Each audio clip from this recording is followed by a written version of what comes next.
For those not familiar with the old way of playing strathspeys, it wasn't played for a Highland dancer as we see nowadays, which you've all seen. I won't do it, but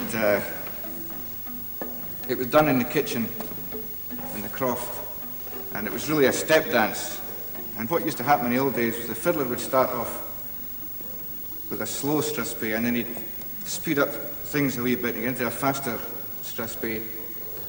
And then there's this magic moment in Scottish music when you burst into the reel.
What's the name of that tune then, Alasdair?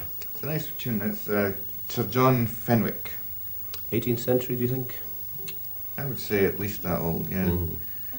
Definitely from the south of Scotland. I would say probably Borders area. Really? I noticed you were playing some very nice variations there. Is that something that you like to do with traditional tunes?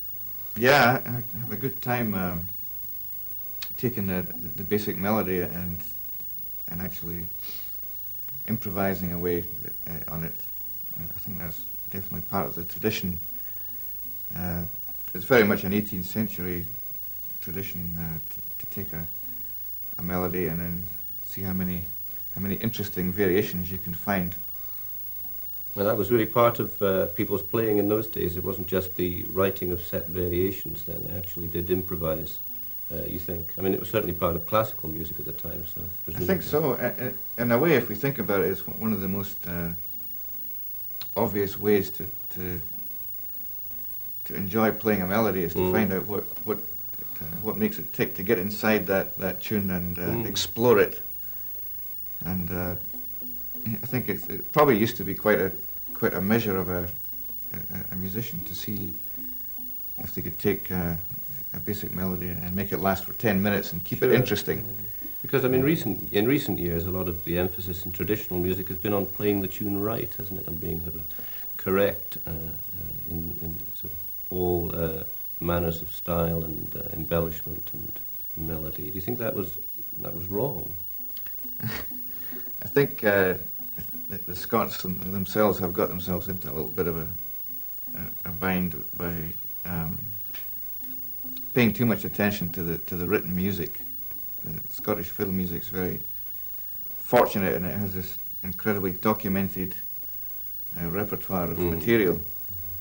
But unfortunately, we pay too much attention to the written music, and it becomes cast in stone or frozen the way someone wrote it in 1776. We tend to forget that what was written down was just a version of the tune, maybe even a variation of the tune that was written or made up by someone else.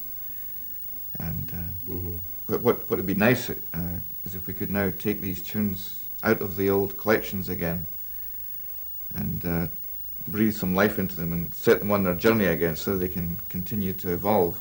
That seems to be happening a lot just now with players like yourself and others who are trying to make the music live again, if you like. And do you think there's a sort of de-Victorianization process going on where a lot of the older attitudes are being removed so that we can get back to what is the basis of the tradition or something? I think so, yeah. I mean, I would never say that it has to be old to be right or to be good, but I think many of Scotland's traditions have been lost for the wrong reasons, due to oppression, due to the church, lots of reasons.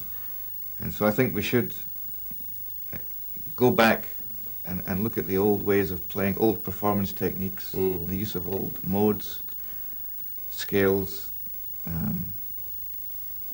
and bring them alive again, and then judge them in their own right. And if they don't make it, if they don't evolve, then it's for the right reasons. Yes, I mean, you're doing this a lot with fiddle style, aren't you? I noticed at the last concert of yours that I saw that you're bringing in techniques on the fiddle which seem to not have been part of Scottish fiddle music perhaps for a long time. You're making sort of baroque sounds and drawing on. Are you able to do this by examining the musical score itself and sort of working out how it might have been played, or how do you do that? It's a hard thing to do. I think you have to gather information from as many sources as you can without being excessively academic about it.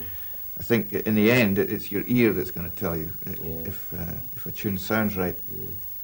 One big example on the fiddle is that it's very common these days for fiddle players, whether they're playing classical music or fiddle music from any given country, to use lots of vibrato and go for a kind of a big sound, especially if you're so-called classically trained,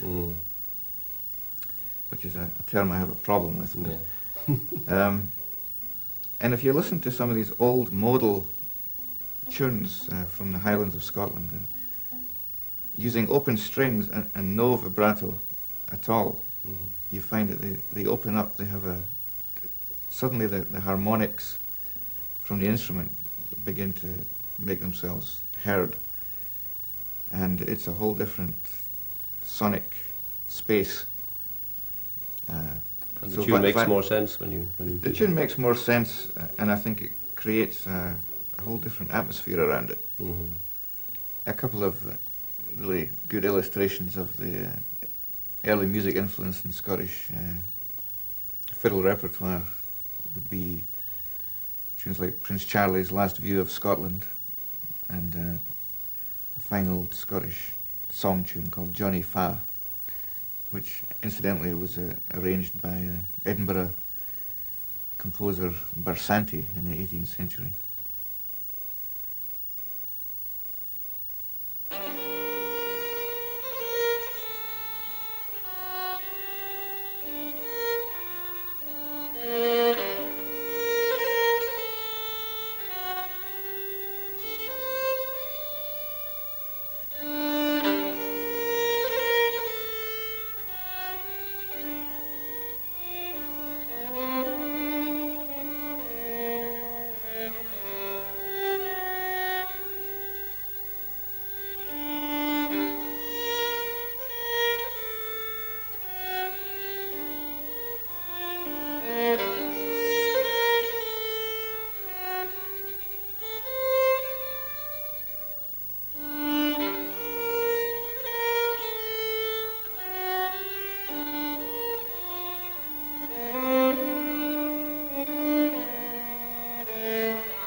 Thank you.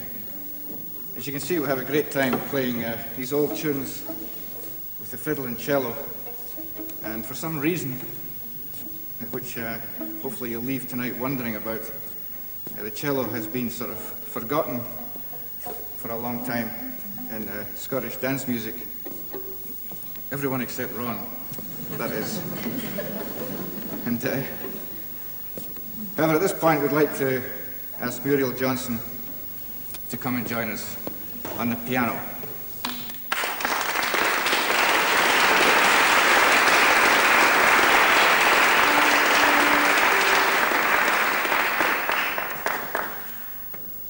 There was a chap by the name of Scott Skinner, J. Scott Skinner from Bankery,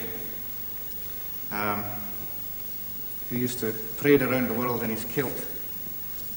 Died in 1927, by the way. Entertaining audiences. He was a very extrovert player, and he was known to stand on his head while playing the fiddle as well, which, when you're wearing a kilt, is guaranteed success for attention. Anyway, in the old 18th century tradition of making up variations to go with any tune you happen to be playing, Skinner wrote variations on Tullochgorum. And tonight we'll perform these variations, fiddle and cello. And Muriel will join us on 3 reels, Peerie Weerie, which is not a Shetland tune, it's an old Highland tune. Lord MacDonald's reel, and a tune from Cape Breton Island called the West Mabou Reel.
For so long, Scots fiddle music has been seen as rather an art music, but you're one of the people who's leading it much more back towards the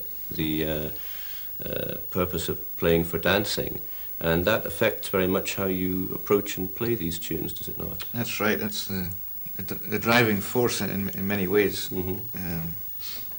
The incredible thing is that most of the tunes we all play, fiddle players in sessions and all over, are dance tunes. And many from the 18th century, the golden age of Scottish fiddle, as it's called. But I think back in the 1700s and later, early into the 19th century, people did associate more their music with their dance, and composers, people who made up tunes for the specific reason of creating a tune to be danced to. And again, the old techniques that were used were first and foremost designed to create a melody that was going to be good to dance to. And actually, violin players have recently, I think, become divorced too much from the dance. For example, it's very rarely that you find a violinist who is really into the rhythm of a tune, the kind of the rhythmic undercurrent that goes under all these great old fiddle tunes.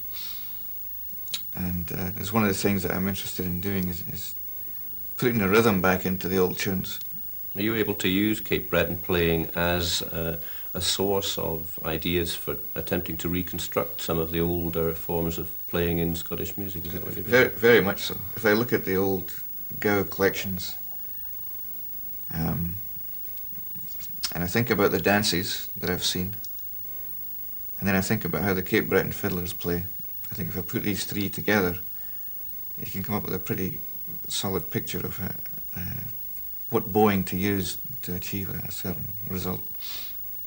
Were there any fiddlers that you particularly admired when you were growing up, any of the older generation of fiddle players? Yeah, I used to listen to any fiddle records I could get my hands on, and I think definitely the major influence was probably Hector MacAndrew. Just by listening to Hector, I was introduced to a style and to the range, an incredible range of expression that the Scottish fiddle repertoire has. I'm sure it must be one of the largest ranges of traditional fiddle, you know, from many different countries. Because Scotland is such a varied, crazy, mixed-up country. It's not really one country, you know. It has the Gaelic-speaking area in the northeast, which is Scandinavian influenced, and in the south, which is kind of on the way to England. And you've got all these conflicting, competing influences, all being expressed through the music. And the fiddle as an instrument has long been an instrument that is used to express people's voice. One of the great northeast composers and fiddle players, J. Scott Skinner, wrote a tune called William Wallace, and I think this was an attempt on his part to express the national character of the Scot and of Scotland in a good tune.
Marquis of Huntly's Snuff Mill by William Marshall.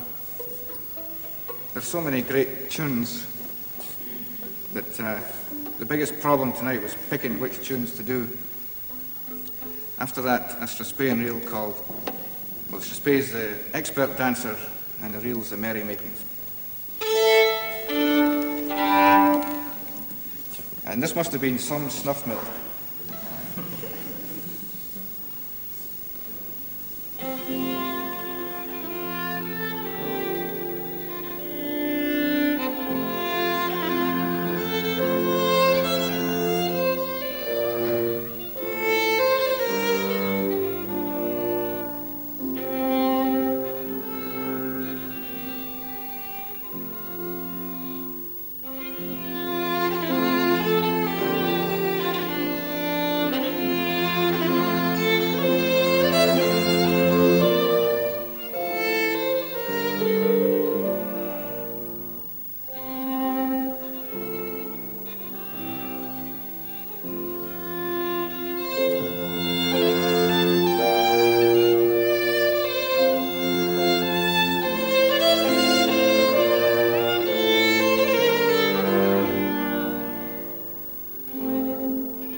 Now, you live in California now, but perhaps you could tell us a bit about where you actually are from originally and who taught you to play and so on, and who your early influences were. Yeah, I grew up in the village of Clackmannanshire being the smallest county in Scotland. It's its biggest claim to fame, I think.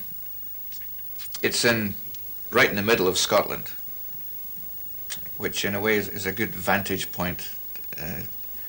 As I looked around from Clackmannan at the many different fiddle styles that Scotland has, and I wasn't really part of any one of them, but they were all of great interest to me. So I explored the Northeast style, the Angus style, the West Highland, and the Perthshire, and so I was well placed to do that. My teacher, the man who gave me the technique that I use, was a great man and a great violinist called William Fernie, and he was very interested in Scottish music and all kinds of music. But in the days when I was learning it, Scottish music was actively discouraged in schools. So my teacher and I used to kind of play Scottish tunes on the quiet. Meanwhile, at school I was learning so-called classical technique, which I think is a horrible expression. I would rather just think of technique as a set of tools. And you can either use it to play classical music, or you can adapt it or fine-tune it to play any kind of music you care to play.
Thank you.